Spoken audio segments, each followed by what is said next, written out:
Radhe Radhe everyone. तुलसी पूजा की सामग्री में हमें क्या क्या सामान लगेगा, इसकी पूरी लिस्ट मैंने आपको बताई है। तो आइए हम जानते हैं कि हमें तुलसी पूजा में किन किन चीज़ों की ज़रूरत पड़ती है। तुलसी पूजा बहुत ही सरल विधि से हम तुलसी माँ का विवाह करेंगे और पूजन करेंगे, तो इसलिए हम बहुत ही सरल तरीके से तुलसी विवाह कैसे करते हैं यही मैं आपको आज इस वीडियो में बताऊँगी। और आपको क्या क्या सामग्री लगेगी, बहुत ही कम सामग्री में हम घर में बिना पंडित के तुलसी विवाह कैसे करें और किन किन सामग्री की ज़रूरत हो, यही आपको आज मैं इस वीडियो में बताऊंगी। तो आइए देखते हैं हमें किन किन सामग्री की ज़रूरत होगी। बहुत ही सरल तरीके से मैं आपको बताऊंगी कि आप बहुत ही कम सामग्री में तुलसी विवाह कैसे कर सकते हैं। तो एक बार तो हमें ज़रूर ही तुलसी विवाह करनी चाहिए। तो इसके लिए देखिए, हमें तुलसी का चबूतरा लेना होगा। तो जहाँ भी आप तुलसी पूजन करते हैं अपने घर में, जहाँ भी आपका तुलसी का चबूतरा हो, आप वहीं पे ये पूजन कीजिए। इसलिए मैं तुलसी का माँ का चबूतरा वीडियो में आपको सामग्री के वहाँ पे नहीं दिखा रही हूँ, क्योंकि विवाह तो हमें वहीं पे करना पड़ता है जहाँ हम हर रोज़ पूजा करते हैं। तुलसी माँ का चबूतरा जहाँ पे है, जहाँ पे हम तुलसी माँ को हर दिन जल देते हैं, तो विवाह हमें वहीं पे करना है। तो इसलिए चबूतरा मैं आपको अलग से दिखा देती हूँ वीडियो में, सामग्री मैं अलग से दिखाऊँगी, क्योंकि चबूतरा मैं उठा के वहाँ नहीं ले जाऊँगी। इसलिए जहाँ पे विवाह होता है मैं वहीं पे करके दिखाऊँगी आपको, क्योंकि ये ठीक नहीं होता ना कि या इसे उठाकर वहाँ लेके चले जाएं। तो जहाँ भी आप तुलसी माँ की पूजा करते हो, आप वहीं पे ये विवाह कीजिए। तो देखिए, इस तरह से हमारा तुलसी का पौधा है जिसमें हम तुलसी विवाह करते हैं। और जो पौधा अगर पुराना हो तो बहुत ही अच्छा, तुलसी का पौधा जितना भी पुराना हो, मंजरी लगा हुआ हो, तो उतना अच्छा होता है। अगर नया पौधा है तो भी आप तुलसी पूजन कर सकते हैं, तुलसी विवाह कर सकते हैं। तो मैं जहाँ पे अपनी बालकनी में रखती हूँ, तो मैं वहीं पे दिखा रही हूँ आपको कि आप यहीं पे तुलसी विवाह कर लीजिएगा, जहाँ भी आपको संभव हो कर लीजिए। तो जहाँ पे आप तुलसी माँ का चबूतरा, वहीं पे हम एक छोटा सा पाटा लगा देंगे या फिर चौकी ले लीजिए, जो भी आपको संभव हो छोटा सा। वहाँ पे हम गणेश भगवान जी की मूर्ति विराजमान करेंगे। तो अगर गणेश भगवान जी नहीं हो तो आप सुपारी से गणेश भगवान बना सकते हैं। तो इस तरह से आपको गणेश भगवान की मूर्ति रखनी है। उसके बाद हमें शालिग्राम लेना है। तो देखिए, इस तरह से हमें पूजा करनी होती है। तो शालिग्राम के साथ ही तुलसी माँ का विवाह होता है। तो इस तरह से अगर आपके पास शालिग्राम ना हो तो आपके रिश्तेदार में या जान पहचान में जिनके घर में हो, आप वहाँ से ले आइए, वहाँ से आप लाकर तुलसी विवाह कर सकते हैं। तो आप शालिग्राम ले लीजिए। शालिग्राम भगवान के साथ ही तुलसी माँ का विवाह होता है। तो आपको शालिग्राम के साथ ही तुलसी का विवाह करना नहीं है तो आप फ़ोटो भी ले सकते हैं। यहाँ पे आप विष्णु भगवान की कोई फ़ोटो भी ले सकते हैं। उसके बाद हमें थाली में क्या क्या चीज़ रखनी है, तो हमें मेहंदी की रस्म, हल्दी की रस्म करनी होगी। तो इसलिए हमने थोड़े से हल्दी लिया है। तो विवाह में हल्दी की भी ज़रूरत पड़ती है। एक हम शुद्ध देसी घी का दीपक ले लेंगे। उसके बाद हमें 2 जनेऊ लेनी होंगी शालिग्राम भगवान के लिए और गणेश जी के महाराज के लिए। उसके बाद हम एक जटे वाला नारियल लेंगे कलश में लगाने के लिए, 1 लोटा लेंगे कलश के लिए।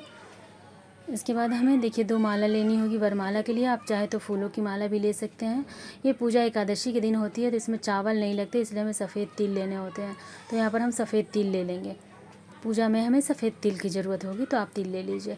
इसके बाद हमें सिंदूर की ज़रूरत होगी। सिंदूर आपको ज़्यादा ही लगेंगे, क्योंकि इस दिन विवाह है, तो सिंदूर भी हमें अच्छे से लगाना होता है माता को।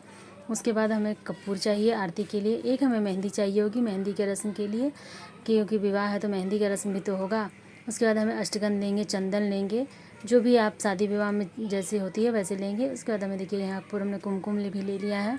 आज माता को, तुलसी माता को हल्दी, कुमकुम, चंदन सभी कुछ लगेगा। उसके बाद हम एक मौली लेंगे। धूप आप जो पसंद करते हो ले लीजिए, जो भी धूप आप घर में जलाते हो वो धूप आप ले लीजिए। इसके बाद हमें देखिए 1 रुपये का सिक्का और एक सुपारी लेनी है। उसके बाद हमें कुछ दक्षिणा लेनी है, जितना आपको जो संभव हो आप ले सकते हैं।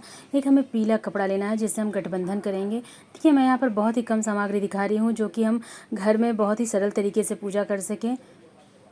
एक हम आसन ले लेंगे भगवान के लिए। थोड़े से हमें कुमकुम, हल्दी या फिर आप गुलाल ले लीजिए, जहाँ हम रंगोली बनाए तुलसी माता का चबूतरा के पास, तो इस तरह से। उसके बाद हमें 1 चुनरी लेनी है। आप चाहे तो 2 भी ले सकते हैं माता को ओढ़ाने के लिए, पहनाने के लिए। आप चाहे तो यहाँ पे साड़ी भी ले सकते हैं, जैसे आपकी सुविधा हो आप ले सकते हैं यथासंभव। मैं बहुत कम सामग्री में आपको पूजन करने की विधि बता रही हूँ, इसलिए इसके अलावा यथासंभव आप जो चाहे वो ले सकते हैं। विवाह में जितनी भी चीज़ें की ज़रूरत पड़ती है वो आप ले सकते हैं। साड़ी लीजिए, चुनरी लीजिए, लहंगा लीजिए, जो भी लीजिए। फिर हमें 5 बर्तन लेने होते हैं दान करने के लिए। विवाह में जैसे दान किया जाता है ना, वैसे हमें 5 बर्तन लेने हैं। उसके बाद मिठाइयाँ ले लेंगे, जो भी आपको संभव हो, जो भी आप आसानी से मिल जाए आप वो मिठाई ले लीजिए। कोई भी 5 मिठाई ले सकते हैं आप। या फिर 1-2 मिठाई भी ले सकते हैं।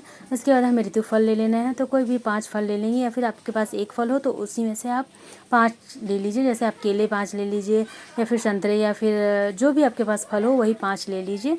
तो इस तरह से आपको ऋतु फल लेने होते हैं। तो इतनी सामग्री आपकी बहुत ही पर्याप्त होगी पूजा के लिए। उसके बाद हमें गन्ना लेना है। आप चाहें तो गन्ने से मंडप बना लें, नहीं तो साइड में ऐसे ही रख दें, लेकिन गन्ना ज़रूर होता है। एकादशी के दिन गन्ना खाने का भी नियम है, तो गन्ना ज़रूर आप पूजा में ले लें। आपके पास शालिग्राम नहीं हो तो आप गन्ने को ही तुलसी माँ के साथ खड़ा कर कर उसके साथ भी विवाह किया जाता है, और फ़ोटो रख के आप शादी का क्रिया मतलब संपन्न कर सकते हैं। इस तरह से आपको पूजा करनी होती है। तो आप इसी तरह से इतनी सामग्री के साथ आप बहुत ही अच्छे से माँ तुलसी का विवाह कर सकते हैं। तो हर किसी को अपने जीवन में एक बार तो तुलसी विवाह ज़रूर ही संपन्न करानी चाहिए। बहुत ही शुभ होता है, बहुत ही शुभ माना जाता है तुलसी माँ का विवाह। एकादशी से पूर्णिमा तक के बीच में आप किसी भी दिन करा सकते हैं, पर एकादशी के दिन कराएं तो ज़्यादा अच्छा होता है। इसी दिन को तुलसी विवाह कहा भी जाता है, जो कि देव उठानी एकादशी को होता है।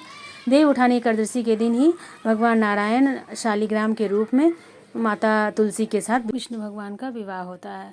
तो इतनी ही सामग्री आपको लगेगी तुलसी विवाह के लिए। तो इस तरह से मैंने आपको बहुत ही सरल तरीके से बताई है कि आपको तुलसी विवाह कैसे करनी है, और उसमें क्या क्या सामग्री लगेगी, कैसे करनी है। इसका वीडियो भी मैं अपने चैनल पर डाल दूँगी, आप वहाँ से जाकर देख लीजिएगा।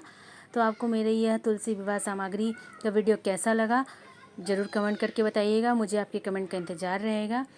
तो आपको सरल विधि मैंने आपको बहुत ही सरल सामग्री से तुलसी विवाह करने के लिए बताया है, और सरल विधि से मैं पूजा भी बता दूंगी। तो आप मेरे चैनल पर बने रहिए। तो हम महिलाएं घर में तीज त्यौहार, सारे व्रत त्यौहार कैसे करती हैं जानने के लिए मेरे चैनल पर बने रहिए। धन्यवाद।